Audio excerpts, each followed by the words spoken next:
our first panel of the day, and to do the introductions to the actual panel will be Greg Kahn. Greg is the president and CEO of the Internet of Things Consortium. Welcome, Greg.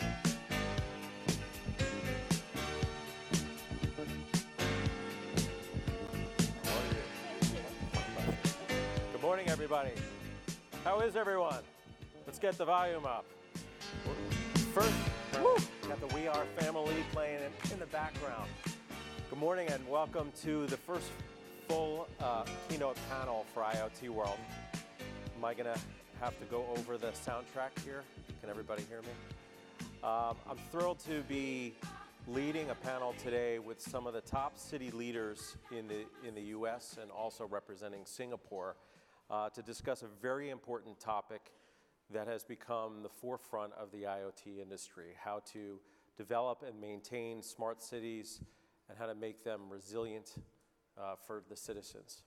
And so I'd like, and if everybody can give a round of applause to our panelists, I'm going to introduce them one at a time to the stage. First, I'm going to introduce Kim LaGrue, the CIO of the City of New Orleans. Kim, if you can come out and join us.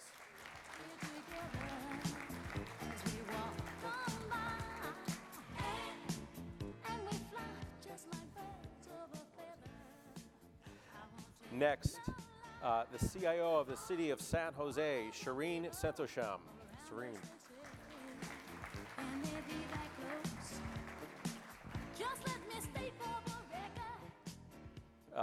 The Director of Innovation and Technology of the City of Las Vegas, Lee Sherwood.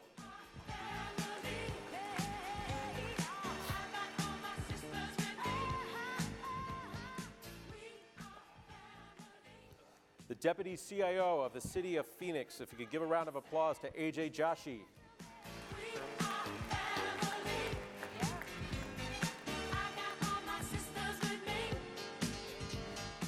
And last but certainly not least, the Regional Directors of Americas of the Singapore Economic Development Board, Heng Jie Tan.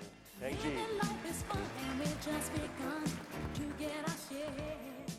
This is definitely the first Smart Cities panel that I've ever led that started with We Are Family. So we'll see if we can keep that collegial atmosphere going through this panel. But this esteemed group here, we're all in for a treat today because this is really as impressive as it gets of a group to talk about the opportunities and challenges that we face in smart cities today and in regions from all over the US and also representing Asia. So we've got 40 minutes speed round. We're gonna dive in. Let me just kind of set the stage here. Within the realm of IoT technology that we're talking about here in Santa Clara, smart cities represents among the fastest growing verticals by measure of combined public and private investment.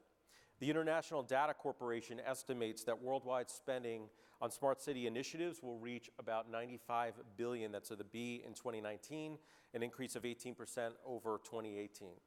Leading use cases driving this investment are fixed visual surveillance, advanced public transit, intelligent traffic management, non-revenue water management, and smart outdoor lighting, accounting for 34% of worldwide spending in 2019.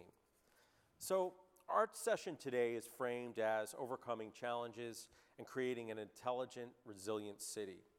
As many of you who have been here over the years know, in December 2015, the US Department of Transportation launched the Smart City Challenge, in which mid-sized cities were asked to develop ideas for an integrated, first-of-its-kind, smart transportation system that would use data, applications, and technology to help people and goods move more quickly, cheaply, and efficiently. So we're going to start here, and I'm going to start with Kim on my right here. To each of you, do you believe that federal incentives like this DOT challenge are needed to accelerate meaningful public-private partnerships in cities? I do. I think they're very helpful. What it helped us to do in New Orleans, we did apply for that grant.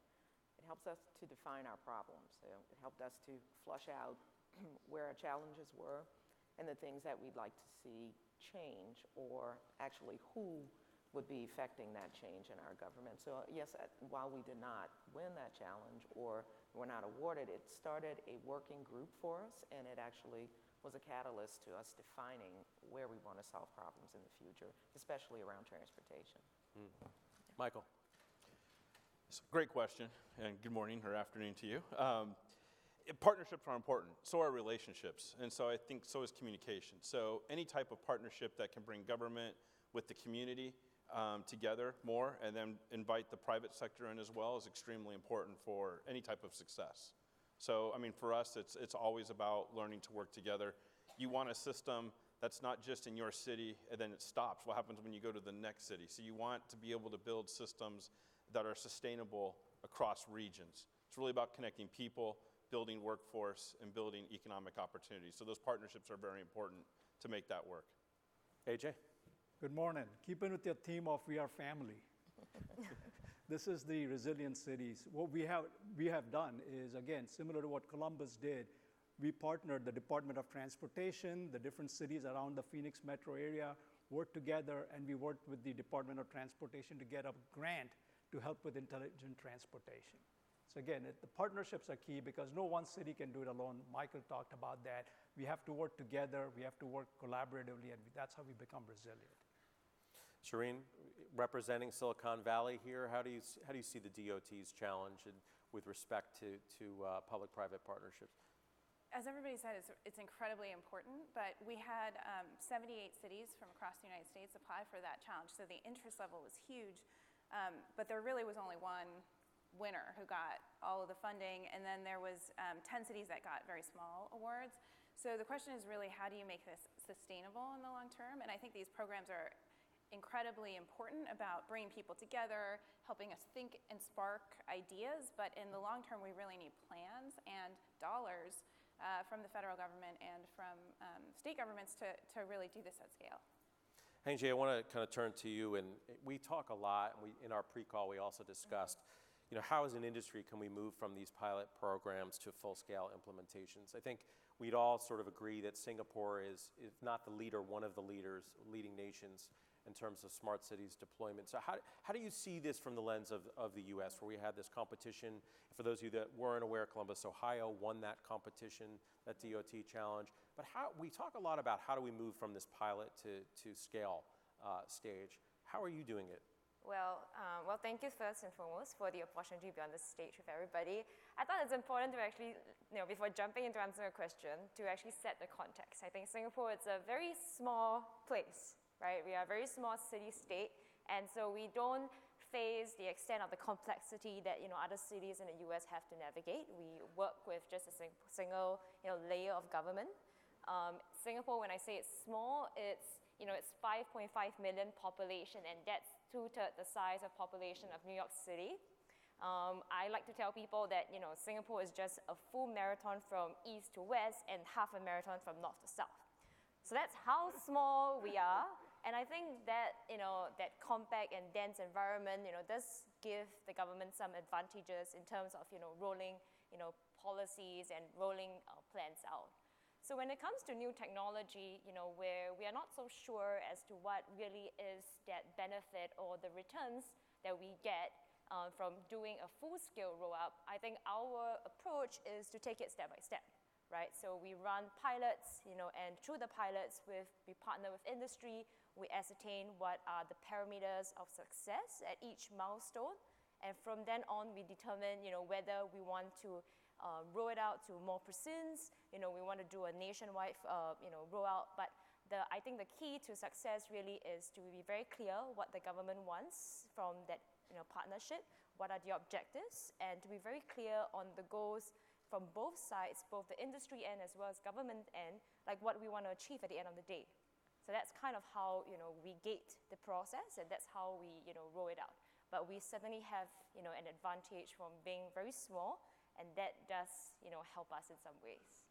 So let's talk a little bit about that. In our prep calls that we had together, we talked about, this session is entitled Smart Cities, but maybe we need to move to the conversation around smart regions, and how could, in terms of partnerships also between metropolitan areas. I'm going to start with AJ. I mean, I think, what are your thoughts on this coming from Phoenix, kind of a sprawling area, and how are you addressing that in Arizona? Thank you, Greg. A couple of things I always talk about is the city folks love their city boundaries. The residents really do not care about city boundaries. The criminals worst of all, do not care about city boundaries. You could have a criminal go from one end of the Phoenix metropolitan area to the northwest, to Scottsdale, to Tempe, to Phoenix. The reason for smart region is really collaboration, and that's what you want. So residents want to be able to have seamless transportation. They want to be able to go through and say, hey, I can go from the northwest corner to the southeast corner seamlessly with good AVL systems. Similarly, law enforcement, EMT, public safety, they want to be able to have those calls seamlessly tracked through. So when a resident calls for help, he or she doesn't look for the painted logo by the truck which shows up. He or she wants to be taken care of. So one of the big things we are doing in the region is working together with all the surrounding cities, the municipalities. Initiatives under place are regional transportation system, regional wireless networks, regional CAD, police dispatch systems. In fact, the Phoenix Metro has the second largest dispatch system after New York Fire Department. And those are the smart region things we need to focus on, because that benefits the region. That benefits the tourists, that benefits the residents, and it's really not just a city boundary anymore. So that's one I passionately believe, and I think the Phoenix metro area has really bought onto the smart region concept and has been living it. Thank you, AJ. Kimberly, I want to ask your perspective. We were chatting yesterday about the challenges with floods and talking about, is there more of a regional approach that we could take with, so please share your thoughts on that. Sure, I do believe we should. For a city like New Orleans and being surrounded by water, many of the regional small cities or parishes that we have are also facing similar threats. Water is a challenge. There's some a little lower than New Orleans and some that are a little higher, but working regionally, it starts to amplify our problems. Sometimes it makes it more unique so that partnerships are more possible. People really start to understand what our issues are. And when we work as a region, solving them together just creates a better level of efficiency, and it kind of serves more than just our greater New Orleans area, but it could also really help the smaller and the lower lying parishes who are even more threatened by challenges like water and infrastructure. So yeah, I do believe those partnerships and working in the region is really important for us. Shireen, I want to get your perspective. I mean, I think here in the Valley, there's a lot of cooperation. There's a lot of competition too. So share your perspective on that kind of regional approach. I think it's so important that we address especially issues that are facing us around emergency management. So when we think about the coming big earthquake that we all expect to happen in the next 50 years, how are we as a region going to respond to that? And so our team is working very hard to make sure that we're coordinated with other agencies.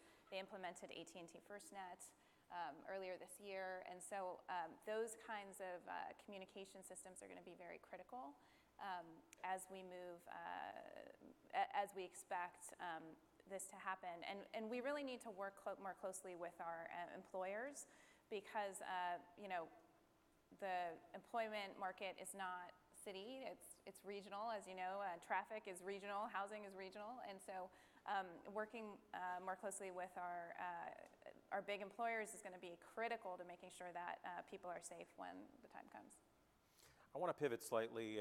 You can't go anywhere in U.S. technology without hearing the two symbols 5G, right? And we just had one of IoTC consortium's members of T-Mobile just presented right before this panel. And Michael, I'm going to start with you.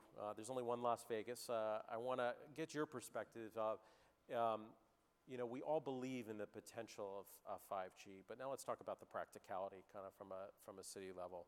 What possibilities do you see, let's call it for the back half of 2019 and the beginning of 2020, with respect to 5G, and what are some of the challenges that you see? Another great question. There's a lot of hope and a lot of promise. I mean, again, in anything we do, we take a hybrid approach. We use multiple layers of technology to deliver data back to the city. It's really, to me, I look at 5G as a data transportation system, providing connectivity where we may not have in-ground or other options available. The promise that's out there, there's unlimited potential to what 5G could do as far as how we can deploy sensors faster, the ability to scale them, a lot of opportunity there. The issue is that, how do you afford as an entity while it sounds good, the speeds sound great, everything sounds good, it's that there's still a per price per unit type cost associated with rolling out any type of 5G or any type of cellular-based system. And so for us, as we look to scale technology, is 5G going to be able to scale along with us at a price point that we're able to match or meet? Can we build efficiencies that lend itself to expending the capital to invest in these additional sensors? So a lot of opportunity, a lot of promise. I like what I see, but it's early yet. And so it's more, how do you justify as you install, how do you justify the costs? Shireen? So we're sort of all in on 5G. So San Jose, some of you may not be aware, is we are going to be the largest 5G deployment in the country. So we'll have over 4,200 small cells, and we have agreements with multiple telecom carriers to deploy 5G across our city. And we are deploying it very quickly. So we're beating shot clocks. We're getting to market in less than 30-day time periods.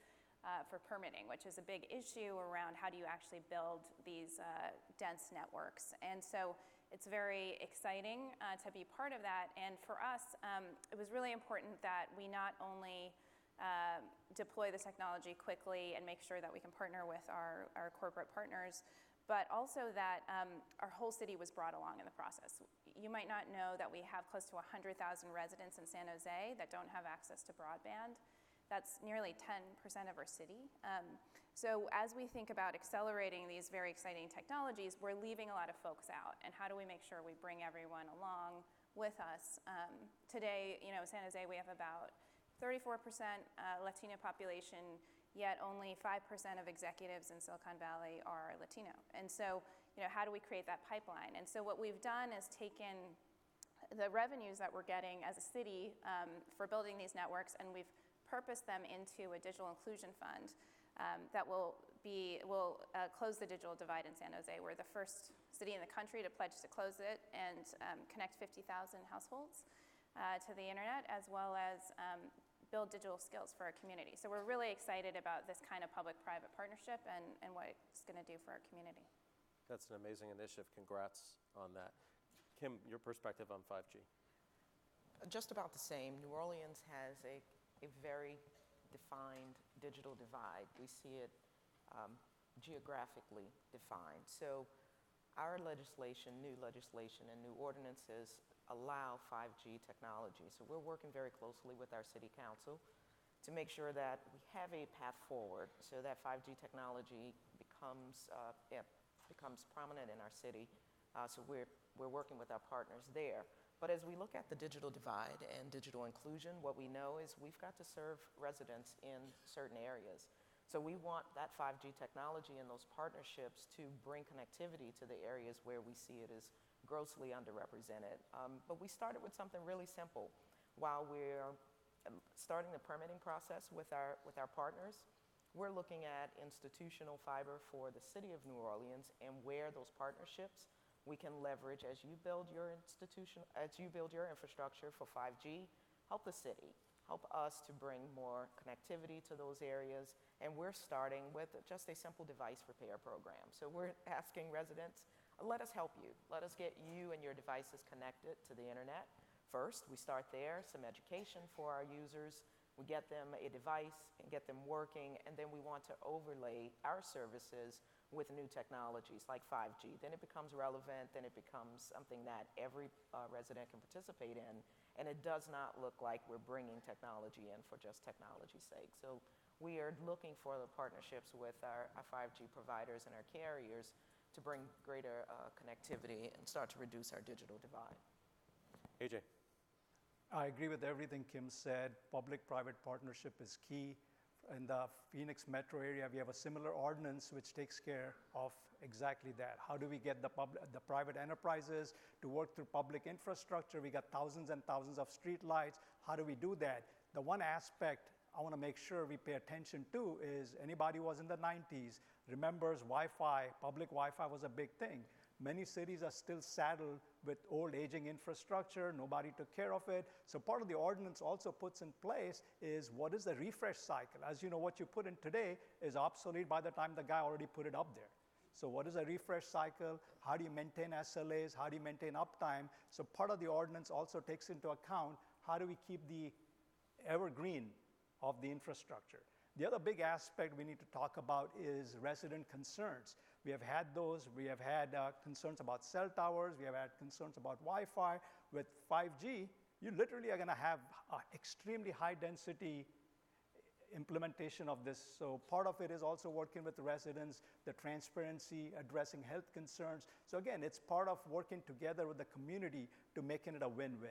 So we want technology, but also what's paramount is the resident concerns, the security, the safety, the aesthetics, and the maintenance and uptime.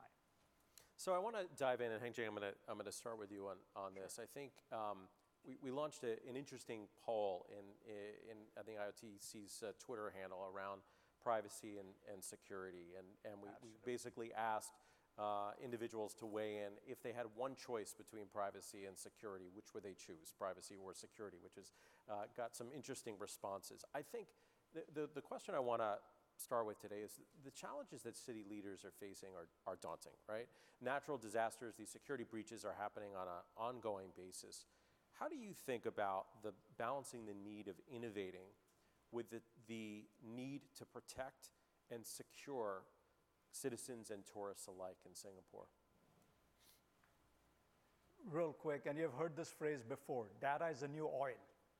Everybody wants your data, everybody wants resident data. How do we protect that? Because you talk through all the presenters, data analytics, BI is big, it's really driven by data. However, residents need to be careful of, we are trusted with their data.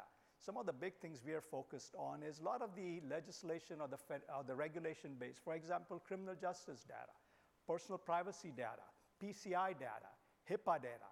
So when we go through, one of the first things we do is analyze the type of data we are collecting.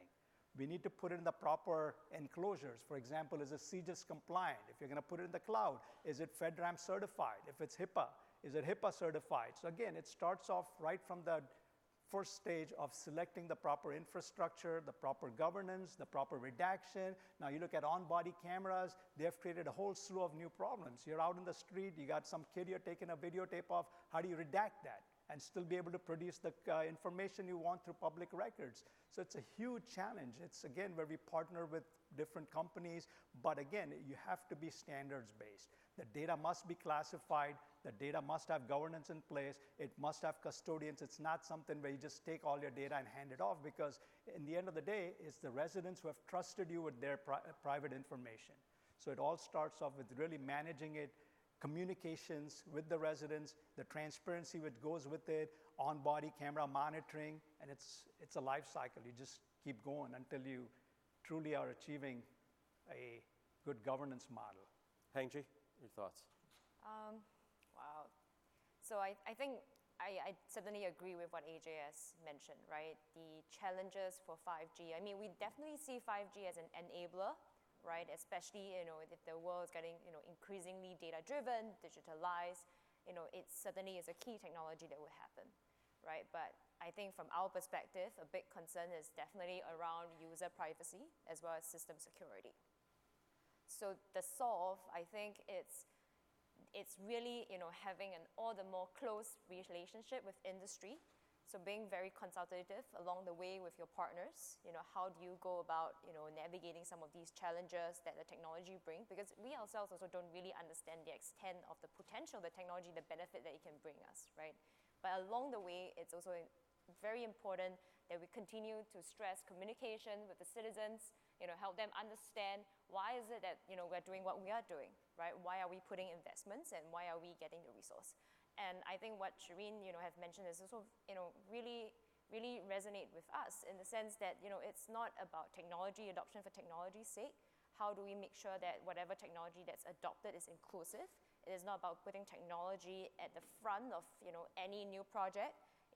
What it should be the front of the project is what is the convenience, what is the benefit it brings to citizens, why should cities invest in it is because it brings, convenience to our residents. It improves their living standards. And technology is in the background. Technology is just there to make it happen, and that's how we see it.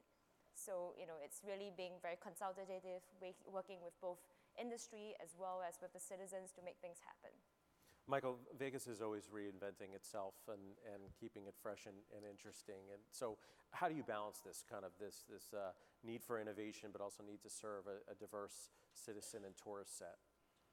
Well, it's difficult. I mean, we have over 40 million people a year visit the city.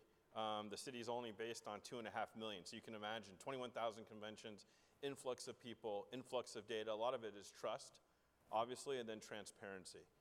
We put a lot of effort into our open data portal, that we make a lot of our data sets available to the public, not just for transparency purposes, but also to allow the public to develop and build applications that serve the community as well.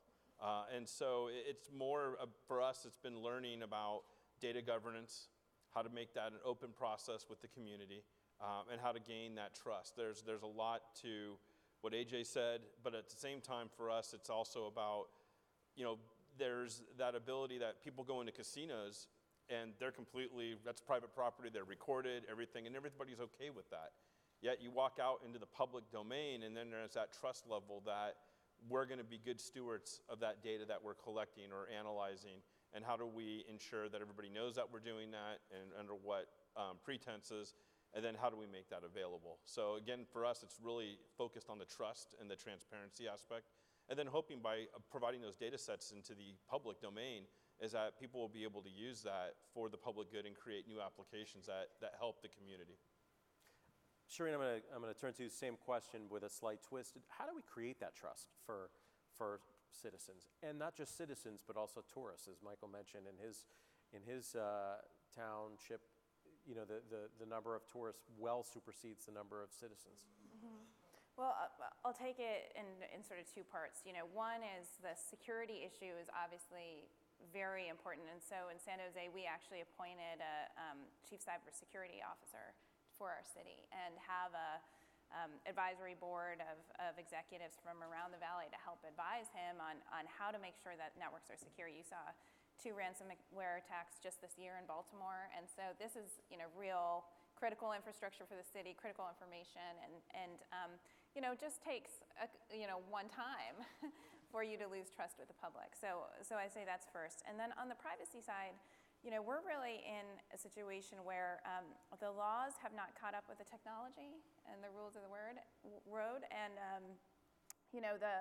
there's competing laws also. So what I think we're seeing like 3 bills in California and QDPR in Europe, and it's unclear how do we sort of navigate this system. And in San Jose, we're obviously on the forefront of companies wanting to work with us, and so how do we do this? And so we worked with Susan Crawford at Harvard Law School, who runs something called the Cyber Law Clinic, and she helped us put together an approach to privacy for the city. And so we've been following that approach, and we're implementing a massive privacy effort for San Jose, and so we have an advisory board of experts from the ACLU, NAACP, corporates that help to input on a set of privacy principles, and we've been doing public engagement around how we're going to approach privacy in the city, and we do that in multiple languages. And so we communicate a lot about those efforts, and I think it's a living document, and it'll be a process that doesn't stop. It will continue and evolve, and I'm very interested in how the national conversation on privacy is evolving, and I think it's going to be interesting to see if we can achieve privacy, security, commercial viability, and public trust all together. Are those things compatible, and how long will it take for us to get really to a place where we solidify the rules of the road? And I think it's going to be many years. Certainly a lot going on with respect to the social networks and privacy that we see every day, the headlines kind of in the Journal and Washington, D.C. I want to pivot a little bit because this crowd is definitely interested in mobility. And mobility affects every leader that's on the stage here. Much of the public discourse, the media coverage around smart city initiatives and mobility involves autonomous vehicles. Everybody's talking about cars that are going to take us from A to Z, and we'll be able to do our homework and watch streaming video. It also includes e-bikes and scooters that we certainly see here in the Valley and many places around the country popping up. But this marriage of IoT tech and artificial intelligence, while it has tremendous potential for cities to address challenges, it also introduces new ones. And so I'm going to start with Kim because we had a really interesting conversation around mobility in that flood zone in New Orleans. You know, which technologies, we're looking at smart parking, vehicle-to-vehicle communications, vehicle-to infrastructure. What do you think are the most poised for growth and adoption in the months and years ahead? In New Orleans, the ones that will help us get away from floods and water. Those are the technologies. Smart boats. Smart boats, whatever we can implement there. So we just did a lot of work with our Office of Homeland Security, and we built a real-time crime center.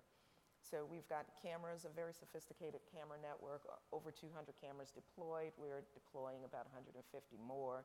The target area was around the French Quarter and the areas where we have the most tourists there. We want to keep our people, our visitors, and our residents safe.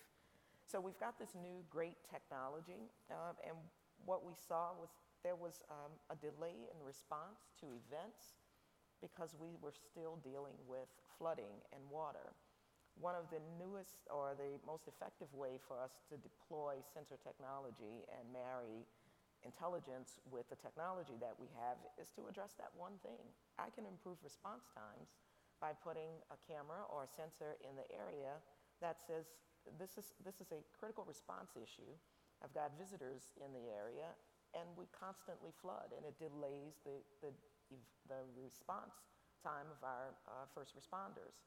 So building sensors and allowing the sensors to increase and improve our mobility is really essential in a place like New Orleans, and that's one thing that's really relevant to us. So what I see is sensors are going to solve real-world problems and the ones that are most relevant to our area.